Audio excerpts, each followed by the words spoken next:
Oke, halo semuanya, balik lagi sama gue Denzel. Di video kali ini kita mau ngelanjutin dari video sebelumnya yang tentang Psycho Cybernetic, karena ada yang nanya lewat DM setelah dia nonton video yang kemarin itu.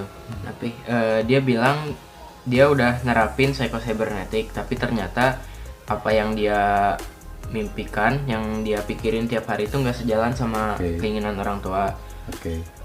Orang tuanya mendukung tapi nggak sepenuhnya mendukung gitu.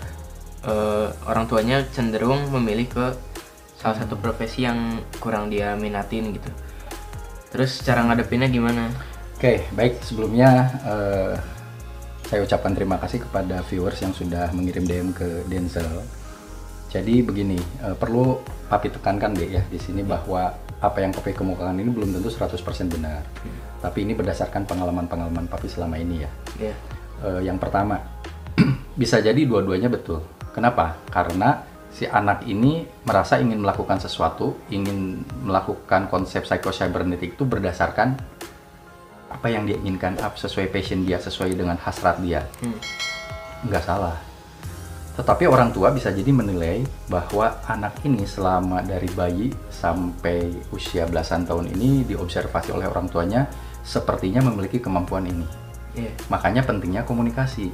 Jadi si anak ini harus bertanya terhadap orang tua, kenapa orang tua mengarahkan contoh untuk anak ini bercita-cita atau menekuni bidang A. Kan dari situ nggak jelas ya. Sebetulnya yang dituntut oleh orang tua ini sebetulnya dia menekuni apa. Ya, makanya ditanyakan dasarnya apa. Karena bisa jadi deh manusia itu kita merasa paling tahu tentang diri kita, padahal sebetulnya orang-orang terdekat kita bisa jauh lebih tahu tentang diri kita, apalagi orang tua yang sehari-hari ngurus dari bayi sampai dia usia belasan tahun. Nah, ini Papi kasih satu konsep contoh, ini Papi dapat dari dulu waktu Papi zaman bekerja.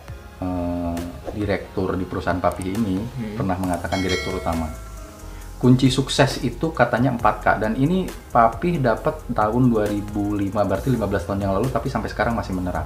Karena kunci sukses itu adalah 4K. Ya, jadi Denzel ingat-ingat juga nih. K yang pertama adalah kemauan. Jadi di sini passionnya dia itu kan kemauan. K yang kedua adalah kemampuan.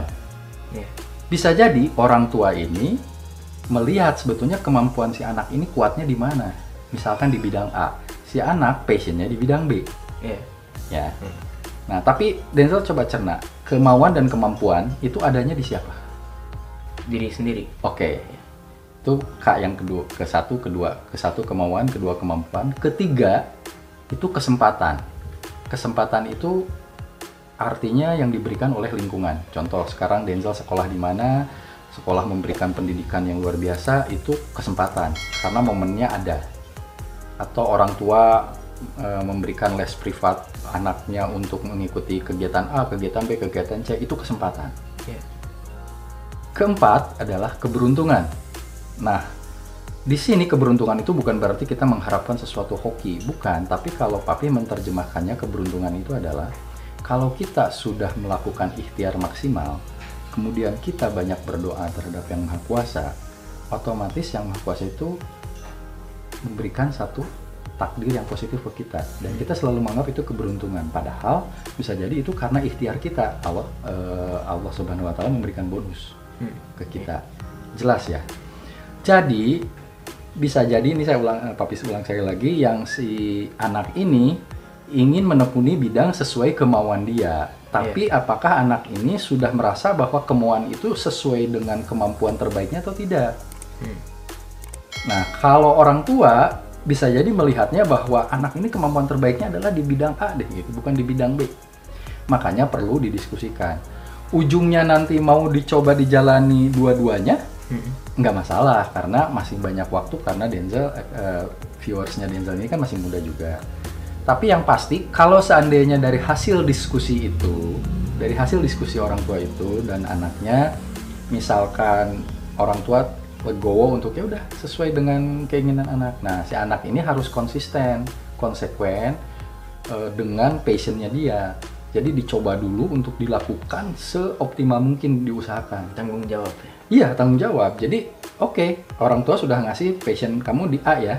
Kalau passion kamu di A, ya udah lakukan sepenuh hati, sekuat tenaga, curahkan seluruh pikiran, tenaga, latihan dan lain sebagainya sehingga itu tercapai. Tapi bisa kasih contoh permisalan nggak? Kenapa kita harus ngejalanin, nekunin yang emang kita ada kemampuan di situ? Oke, gini ya. Tapi coba kasih analogi yang sangat sederhana ya. Pisau dapur. Pisau dapur itu kan ada yang tajam, ada yang tidak tajam. Yang di bawah yang tajam, yang tidak tajam di atas.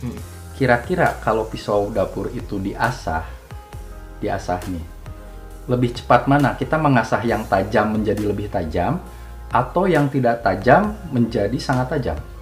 Yang tajam menjadi makin tajam. Betul. Jadi bisa jadi sebetulnya orang tua itu udah tahu kemampuan terbaik viewers Denzel itu yang nanya sebenarnya di bidang A.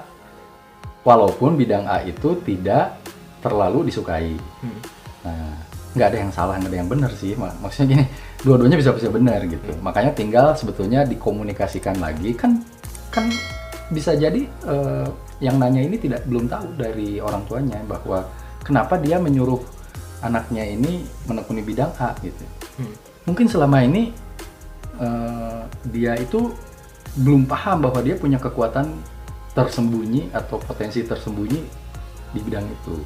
Makanya kenapa pentingnya kalau anak mulai dari usia mau SD bahkan mungkin dari usia sekecil mungkin pun orang tua tetap mengobservasi tapi tetap berkomunikasi dengan anak. Nah, kejadiannya supaya nanti seiring